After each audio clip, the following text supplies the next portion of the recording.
இதெல்லாம் எனக்கு பிடிக்கவே இல்ல அப்படின்னு இப்ப வந்து பார்த்தோம்னா, விஜய் அவர்கள் மேல ரொம்பவே கீர்த்தி சுரேஷ் அவர்களினுடைய தந்தை இருக்கிறாரு அப்படின்ற மாதிரியான சில செய்திகள் வெளியாகி இருக்குது.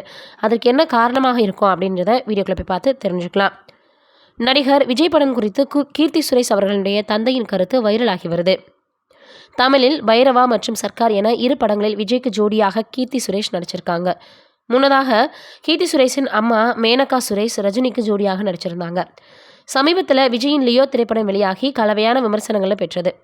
இந்த நிலையில் மலையாள துறை உலகின் பிரபல தயாரிப்பாளரும் கீர்த்தி சுரேஷின் அப்பாவுமான சுரேஷ்குமார் இந்த ஆண்டு தமிழில் வெளியாகி மிகப்பெரிய வசூல் வேட்டை நடத்திய லியோ திரைப்படம் தனக்கு பிடிக்கல அப்படின்னும், எப்படி ஒரே ஆள் 200 பேரை கிளைமேக்ஸில் அடிக்கிறாரோ தெரியல, இதெல்லாம் சூப்பர் ஹீரோ படங்கள் போலத்தான் இருக்கு, சாமானிய மக்கள் இந்த படங்களுடன் கனெக்ட் செய்ய முடியல அப்படின்னு கருத்து தெரிவிச்சிருக்கார். இதற்கு விஜயின் ரசிகர்கள் கடும் எதிர்ப்பு தெரிவித்து வந்துட்டு இருக்காங்க. தற்போது இது குறித்த வீடியோ சமூக வலைதளங்களில் ரொம்பவே வைரலாக பரவி வந்துட்டுருக்கு. ஹீரோ அப்படின்னாலே யதார்த்தமான கேரக்டரையும் தாண்டி ஏதாவது ஒரு ஸ்பெஷலாக இருக்கும் அப்படின்றது நம்ம எல்லோருக்குமே தெரிஞ்ச விஷயந்தான்.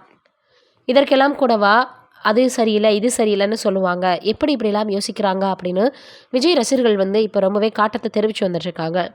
ஒரு படம் பிடிக்கல அப்படின்னா அதை வந்து பார்க்காமலே போயிடலாமே, எதற்காக எல்லோருடைய மனதையுமே கஷ்டப்படுத்தணும் அப்படின்னு சொல்லியிருக்கிறாரு. ரசிகர்கள் வந்து இப்போ சொல்லி வந்துட்டுருக்காங்க. எதற்காக அவர் அப்படி சொன்னார், என்ன காரணமாக இருக்கும் அப்படின்னு தான் இப்போ வந்து பார்த்தோன்னா எல்லாருமே தெரியணும் அப்படின்னு சொல்லி வந்துட்டுருக்காங்க.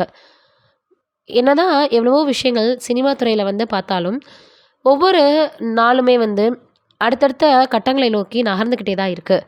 ஆனால் ஒரு சில நேரங்களில் இது மாதிரியான, அதுவும் திரைத்துறையில் இருக்கக்கூடிய ஒரு பிரபலமான நபரே இது போன்ற ஒரு விமர்சனங்களை கொடுக்கும் பொழுது எல்லோருக்குமே ரொம்பவே கஷ்டமாக தான் இருக்கும். நீங்கள் இதை பற்றி என்ன நினைக்கிறீங்கன்னு மறக்காமல் கமெண்ட்டில் சொல்லுங்கள். நன்றி, வணக்கம்.